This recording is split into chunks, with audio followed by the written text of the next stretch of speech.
Assalamualaikum warahmatullahi wabarakatuh. Halo sobat sehat yang pusing karena kebanyakan begadang. Dan sekarang kita akan membahas tentang penyakit anemia. Namun sebelum kita lanjutkan, silakan klik tombol subscribe dan klik lonceng notifikasinya. Jangan lupa di-share bagi teman-teman yang ingin mendapatkan informasi kesehatan. Penyakit anemia atau yang sering dikatakan kurang darah adalah ketika kondisi tubuh kekurangan sel darah merah atau ketika sel darah merah tidak berfungsi dengan baik. Organ tubuh kekurangan oksigen sehingga membuat penderita mudah lelah dan terlihat pucat. Orang dewasa dikatakan menderita anemia bila kadar hemoglobinnya di bawah 14 gram per desiliter untuk laki-laki dan untuk perempuan di bawah 12 gram per desiliter. Anemia dapat terjadi sementara atau dalam jangka panjang dengan tingkat keparahan yang bisa ringan sampai dengan berat. Anemia terjadi ketika tubuh kekurangan sel darah merah sehat atau hemoglobin. Akibatnya, sel-sel dalam tubuh tidak mendapat cukup oksigen dan tidak berfungsi secara normal. Secara umum, anemia terjadi akibat 3 kondisi berikut ini. Yang pertama, produksi sel darah merah yang kurang. Yang kedua, kehilangan darah secara berlebihan. Dan yang ketiga, hancurnya sel darah merah yang terlalu cepat. Ada beberapa jenis anemia. Yang pertama, anemia akibat kekurangan zat besi. Yang kedua, anemia pada masa kehamilan. Yang ketiga, anemia akibat perdarahan. Yang keempat, anemia aplastik.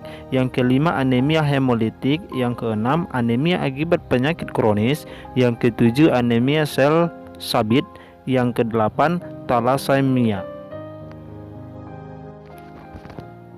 Gejala anemia sangat bervariasi tergantung pada penyebabnya. Penderita anemia bisa mengalami gejala seperti lemas dan cepat lelah, sakit kepala dan pusing, kulit terlihat pucat dan kekuningan, detak jantung tidak teratur, napas pendek, nyeri dada, dingin di tangan dan kaki. Kadar hemoglobin normal tergantung pada usia, kondisi, dan jenis kelamin. Seseorang bisa dikatakan menderita anemia bila kadar hemoglobin berada di bawah angka berikut.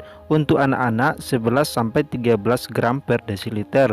Untuk ibu hamil 11 gram per desiliter. Laki-laki 14-18 gram per desiliter. Untuk perempuan 12-16 gram per desiliter. Jika dibiarkan tanpa penanganan, anemia berisiko menyebabkan komplikasi serius seperti kesulitan melakukan aktivitas akibat kelelahan, masalah pada jantung seperti gangguan irama jantung dan gagal jantung, gangguan pada paru-paru, komplikasi kehamilan antara lain melahirkan prematur atau bayi terlahir dengan berat badan rendah, gangguan proses tumbuh kembang jika anemia terjadi pada anak-anak atau bayi, dan yang terakhir itu bisa menyebabkan rentan terkena infeksi. Beberapa jenis anemia seperti anemia pada masa kehamilan dan anemia akibat kekurangan zat besi dapat dicegah dengan pola makan kaya nutrisi, terutama makanan kaya zat besi dan asam folat seperti daging, sereal, kacang-kacangan, sayuran berdaun hijau gelap, roti, dan buah-buahan. Makanan kaya vitamin B12 seperti susu dan produk turunannya, serta makanan berbahan dasar kacang seperti tempe dan tahu. Buah-buahan kaya vitamin C, misalnya jeruk, melon, tomat, dan stroberi.